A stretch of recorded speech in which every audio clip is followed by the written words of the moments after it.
guys' reviews. I'm so sad. I still can't get over the ending for Pumpkinhead. R.L. Stein's Pumpkinhead. Oh, man. What?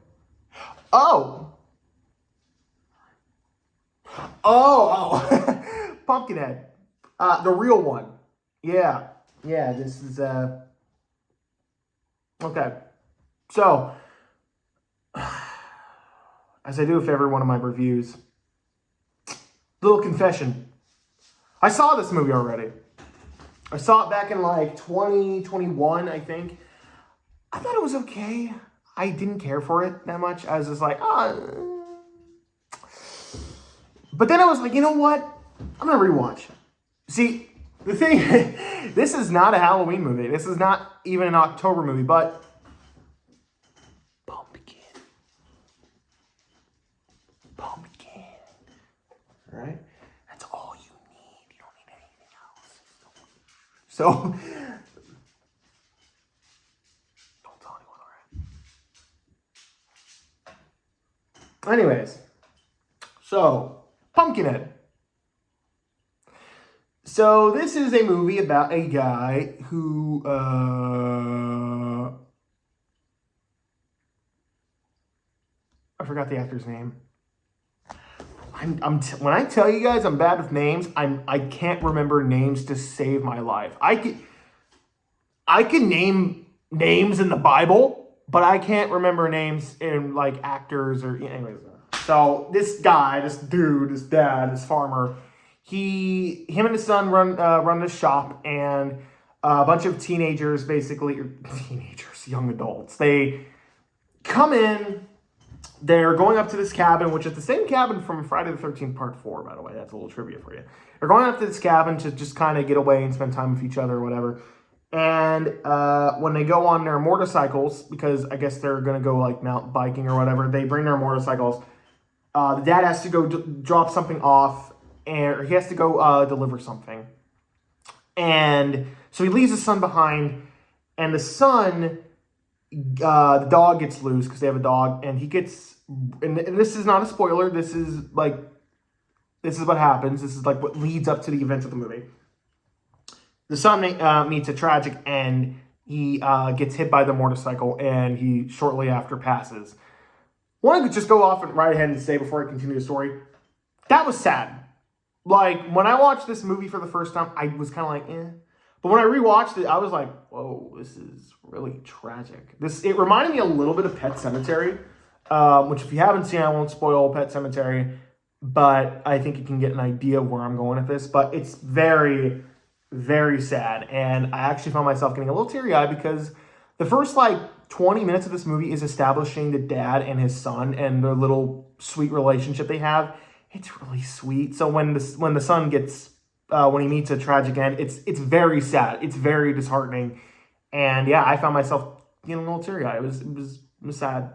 But the dad, he gets pissed off at the young adults. And of course they take off, they pull a I know what you did last summer. They're like, no, I don't want to get thrown in jail. So they fucking book it. They take off. And the dad's like, sweet revenge. Revenge is the best dish served cold. So he decides to go to this witch lady in this hut or whatever. And she tells him that you can basically do this blood sacrifice and raise up this Pumpkinhead creature. And the creature comes alive from an abandoned pumpkin patch and starts killing the young adults as a form of revenge. And that's the movie. First off, want to say whoa to the fucking animatronics, puppeteering, and just everything practical-wise that went in this movie. Pumpkinhead looks cool. I'm bad at names, so I can't, off the top of my head, credit the guy who did it, but just look up the credits. The guy who made the animatronic for this is top tier. This is a practical effects movie, and I love that. I love how good it looks. This movie has this country vibe that I really dig. It's kind of outback, kind of set in a swamp. It's just, it's not a Halloween movie, but this does feel like a fall type movie. I love that. Something else I want to commemorate is I like the cast. I don't remember liking the cast that much when I first watched this movie, which is weird because it wasn't that long ago. But rewatching this, I really like the cast. All of them are memorable or memorable. I said memorable. All of them are memorable. Even though I don't remember the names off the top of my head, I do like the fact that every character reacts to it different. You have the one dude who's like, I want to get out of here. I want to just leave the kid or whatever. And he's the douchebag. Like, he's the one douchebag out of the group. And then, of course, his girlfriend who's like, no, I don't want to go. And, of course, she goes with him. And it's like, okay, we know whose side you're on. And we have the brother of, his brother. I forget whose brother he is, actually. But the one guy who stays behind to make sure that the dad's informed of what happened to the kid. And I like his character. Of course, he dies first. That is a spoiler. I'm sorry. But I like his character. His girlfriend is very sympathetic. Sure, they're kind of one note, but I do like that every character has something going for them when we're introduced to them. They're not just like, oh, let's go to this cabin, have sex. In fact, you'd be mistaken if you thought this was like going to be a slasher, but it really doesn't play out like one. Like, yeah, it has the tropes, I want to say, like towards the beginning, it has the ingredients to be a slasher, but it avoids being a slasher as the film progresses, which I really liked. I really liked that it subverted my expectations. And I found myself really invested because later in the film, and this isn't a big spoiler, the dad feels remorse for, awakening this beast to kill these people, and he actually regrets it. And, I like that. I like that, in most movies, it's like, the dad, most movies would just have the dad be like, I want revenge or whatnot. But this one, he's like, no, I actually feel bad because, it was an accident. It was an accident, So he's like, no, I got to try and stop this. And I like that. Yeah, the characters aren't like anything too noteworthy. Like, I will say they do kind of fall into that slasher territory, but I remember the characters. Like, name me one thing about the characters in Friday the 13th, part 7 or 8, right? Name me any of those characters' names, right? I don't remember any of them. They suck. They're not good, except for like maybe two. Maybe two. I remember Tina from part 7, but part 8, it's like one guy, maybe, that's it. But in this one, I actually remember the characters and how they react, and they're smart. They're smart and believable characters. Yeah, there's some cliches and tropes here and there, but doesn't every film have a trope? I mean, let's be honest here. When you've seen enough movies, you're just like, oh, okay, I know that trope. I know that trope. What matters is how it's executed. And I thought that this movie was actually pretty well executed. Is this a great movie?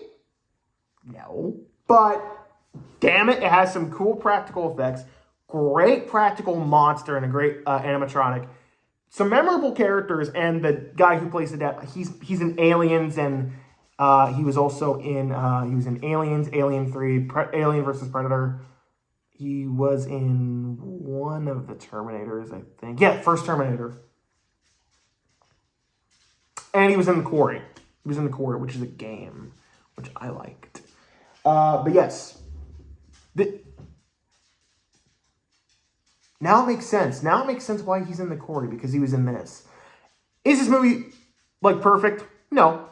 No. The story, I mean, if you can really, like, nitpick it, yeah, there's some issues. Like, I feel like towards the end, it does get a little rinse and repeat towards the end. Besides a few things going for the main characters, like, they are just kind of there to get killed, but it's not, like, done in a slasher way where it's like, they're being brutally murdered. It's just like, there's a sense of like, oh, this is sad, I don't know. It's just, I feel like it's above slasher films from the 80s or 90s. So I like that. And I like the fact that there's actually, I'm trying to do a review here, Bella. My dog, I'm sorry. I do actually like that there's a story to this. And it feels, everything feels normal. And there also is there is a faith-based element in this movie, which I liked. I'm going to give this movie a B+. I liked it. It was a solid movie. I haven't heard good things about the sequel, so it might be a while before I check those out. But yeah, it's free on Tubi. You want to check it out? Watch it on Tubi. So, anyways,